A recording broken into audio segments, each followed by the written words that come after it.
છે ગુજરાતની ધરતી વતનની એ માટી છે માતા છે ગુજરાતની ધરતી વતનની એ માટી છે એ માટીમાં મૂળ છે મારા ભાષા મારી ગુજરાતી છે ભાષા મારી ગુજરાતી છે આપણે એને સાચવી જાણીએ આપણને સાચવતીએ આપણે એને સાચવી જાણીએ આપણને સાચવતીએ ધૂળ નથી છે કુળ આપણું ભાષા મારી ગુજરાતી છે ધૂળ નથી છે કુળ આપણું ભાષા મારી ગુજરાતી છે ભાષા મારી ગુજરાતી છે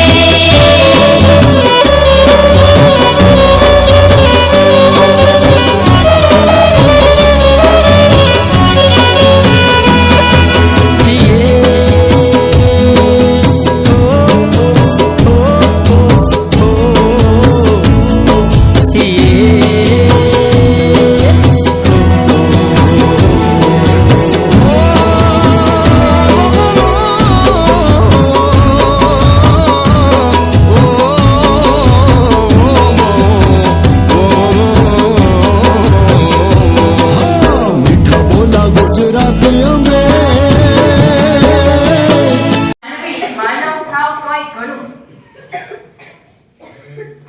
એને તમે એક સ્પેસ ભૂલી જાઓ પછી વધારાની સ્પેસ એક એડ કરી દો હું માં નવી થાવ તોય ઘણું.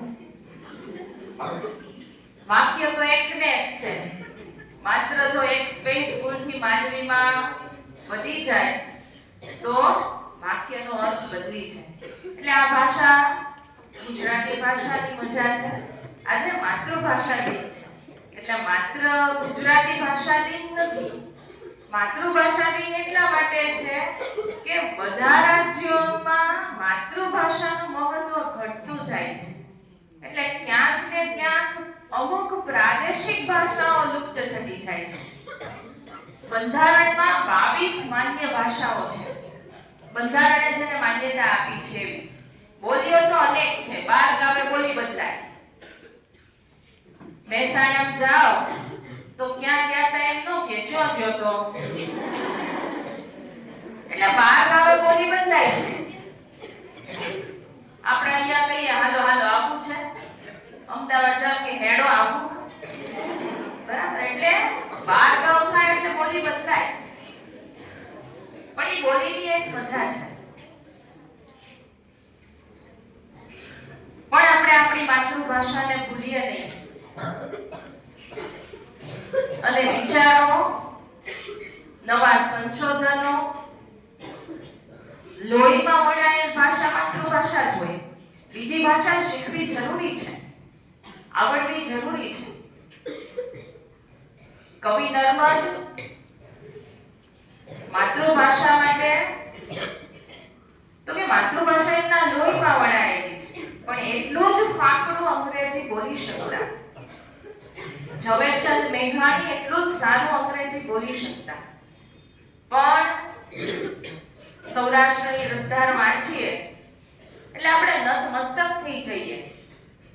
સૌરાષ્ટ્રના ગામડાઓનું જે વર્ણન આપણને સૌરાષ્ટ્રની રસધારમાં વાંચવા મળે અને વાંચીએ એટલે એમને નમન થઈ જાય. પાટણની પ્રભુતા વાંચીએ એટલે આ કવિઓ આ લેખકો નવલકથાકારો પ્રત્યે આપણને માન થાય. આ દિવસ માત્ર એક તારીખ નથી પરંતુ આપણને આપણી મૂળ ઓળખ યાદ અપાવતો દિવસ છે. મિત્રો, માણસ જ્યારે જન્મે છે ને ત્યારે કોઈ ભાષા લઈને નથી જન્મતો પરંતુ જે ભાષામાં તે પોતાની માને બોલાવે છે, જે ભાષામાં તે પહેલો શબ્દ બોલે છે એ એની માતૃભાષા બને છે.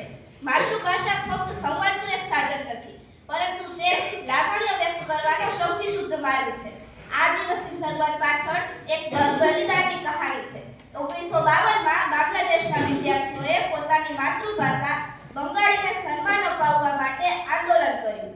અનેક વિદ્યાર્થીઓએ આ આંદોલનમાં પોતાનો જીવ ગુમાવ્યો પરંતુ તેમનું બલિદાન સફળ થયું.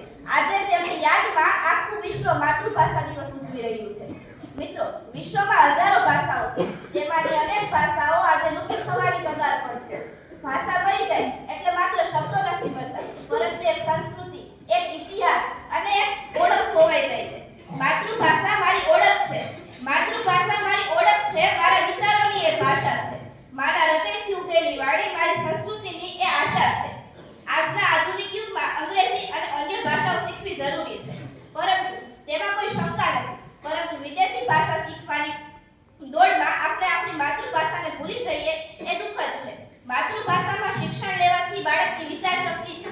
બને છે. તે પોતાના વિચારો નિર્ભયતાથી રજૂ કરી શકે છે. મહાત્મા ગાંધીજી પણ કહેતા હતા કે માતૃભાષા વિના શિક્ષણ અધૂરું છે. ગુજરાતી ભાષા આપણી શાન છે. નરસિંહ મહેતા, ઝવેરચંદ મેઘાણી, કવિ કલાપી, ઉમાશંકર જોશી જેવા અનેક મહાન સાહિત્યકારોએ ગુજરાતી ભાષાને વિશ્વ સ્તરે ઓળખ આપી છે. શબ્દ શબ્દમાં વહેતી સંસ્કૃતિ માતૃભાષા મારો ગર્વ છે. વિશ્વમાં જઈએ ભલે આગળ વધી, પણ એ જ મારી ઓળખ છે. આજે મોબાઈલ અને સોશિયલ મીડિયામાં આપણે પોતાની ભાષાને અવગણીએ છીએ. ઘણી વખત પોતાની માતૃભાષામાં વાત કરવાનું આપણે શરમજનક માનીએ છીએ, પરંતુ સાચો ગર્વ તો માતૃભાષાને અપનાવવામાં જ છે. આથી આજે માતૃભાષા દિવસ પર આપણે સૌએ સંકલ્પ લેવો જોઈએ કે ઘરમાં, શાળામાં, સમાજમાં અને ડિજિટલ દુનિયામાં પણ શક્ય એટલું પોતાની માતૃભાષાનો ઉપયોગ કરીશું અને આવનારી પેઢીને પણ તે શીખવીશું. માના શબ્દોમાં જે મમતા રહે એ ભાષા કદી ન ભૂલાય. માતૃભાષા સાચવી રાખીશું તો જ આપણી ઓળખ સચવાય. અંતમાં હું મારી વાત પૂર્ણ કરતા કહું છું કે માતૃભાષા આપણો આત્મા છે, આપણું ગૌરવ છે અને આપણું ભવિષ્ય છે. Thank you. કામના પાઠ છે. વાત મારી જેને સમજાતી નથી, વાત મારી જેને સમજાતી નથી, એ ગમે તે હોય પણ ગુજરાતી નથી.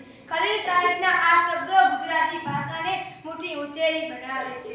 આજે જ ક્યાંક વાંચ્યું હતું કે દેશમાં સૌથી છઠ્ઠી વધારે બોલાતી ભાષા હોય તો એ ગુજરાતી છે.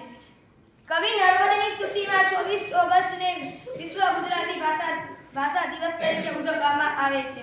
કવિ નર્મદની સ્તુતિમાં 24 ઓગસ્ટને વિશ્વ ગુજરાતી ભાષા દિવસ તરીકે ઉજવવામાં આવે છે.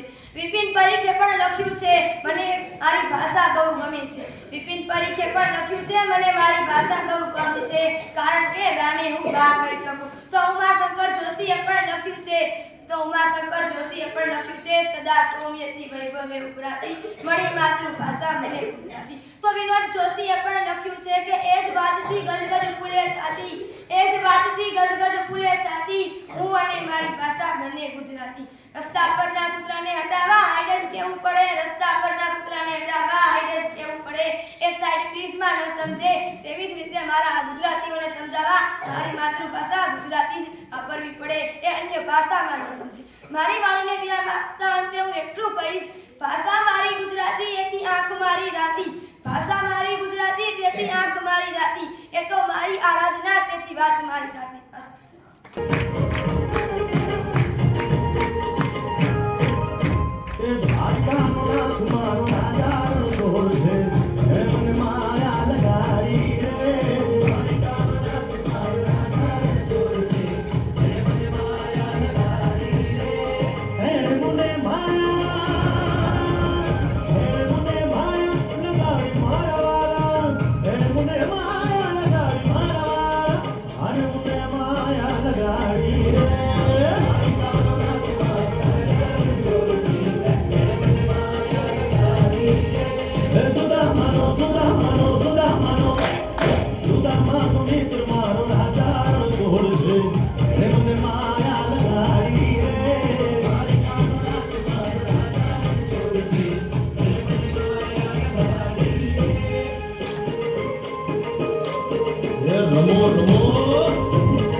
जाता